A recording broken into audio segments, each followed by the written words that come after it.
ये वीडियो मुकम्मल देख रही है। ओरिजिनल आपको शेफर ब्रांड दिखा रहे हैं। ओरिजिनल ग्रेस अल्हम्दुलिल्लाह 100 से ऊपर आर्टिकल हमारे पास है। ज़बरदस्त ओरिजिनल ग्रेस है, दावे से कहते हैं इंशाल्लाह ताला आपको ओरिजिनल ग्रेस कह रहे हैं, ओरिजिनल ही मिलेगी। सही साहब इसके बारे में बताएं ज़रा हमारे व्यू को। ये देखिए कितनी ज़बरदस्त ग्रेस की कॉटन है जी, माशाल्लाह जी। देखें जी, ये है जी 100% प्योर जिप्सम कूल पॉन्ड, ठंडा प्रीमियम फैब्रिक्स। ठीक है, cool pond premium fabrics. Premium fabrics का मतलब है प्रीमियम मतलब लेवल, ठीक है, वॉल्यूम में लेवल, ठीक है, और कूल मतलब ठंडा, पाउंड मतलब कूल या as a pound is weight बताया जाता है। ठीक है, पाउंड वेट। ठीक है, ये एज ए ठंडा फैब्रिक है और वेट वाला फैब्रिक है, डाउनफॉल। ठीक है, ये 100% प्योर सॉफ्ट कॉटन, वो हमने पहले दिखाई थी वो हार्ड कॉटन थी।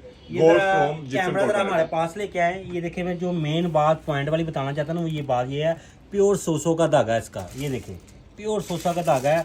इसमें सही सब कलरों के नाम बताएं हमारे व्यू को। ये देखें जी, ये मेटेलिक ब्राउन शेड है, ठीक है, ये पर्ल वाइट शेड है, पर्ल क्रीम वाइट, ठीक है, पर्ल क्रीम वाइट शेड है, ये जेट ब्लैक 720 कलर। ये कोई आम कॉटन नहीं है, ठीक है, ये एज ए पाकिस्तान में सबसे बेस्ट कॉटन है।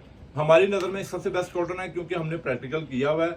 हम एज ए हमारे कस्टमर बहुत ज्यादा इस पे बने हैं और मजीद वो ऑर्डर दे रहे हैं। इसमें ये ओरिजिनल खास बात नहीं, चीज ओरिजिनल ग्रेस है साहब, इसमें खास बात क्या है, अब ये ब्लैक कलर बना है, ये जिस ब्लैक जो धागे का कलर है ना ब्लैक, उसी कलर का ही उन्होंने कपड़ा बनाया। अच्छा, इसमें मेरे भाई को ना कलर दिल को लगे ना, व्हाट्सएप पे हमें वीडियो भेजें और वीडियो भेजें, एडवांस पेमेंट लगवाएं, आप घर तक जाएगा। और मजे की बात है, तीनों के तीनों ऑर्डर करने, पहले 4 दिखाए थे, अब 3 के 3 ऑर्डर करने, आपके घर तक आसानी से पहुंचेगा। नहीं आना तो हमारी शॉप डेस्को शादमान में है, शादमान HBL के सामने। आपको तमाम ग्रेस की वैरायटी मिलेगी, तमाम वाशेवेयर की, कॉटन की भरपूर वैरायटी हमारे पास। Dress code Shadman. ओके अल्लाह।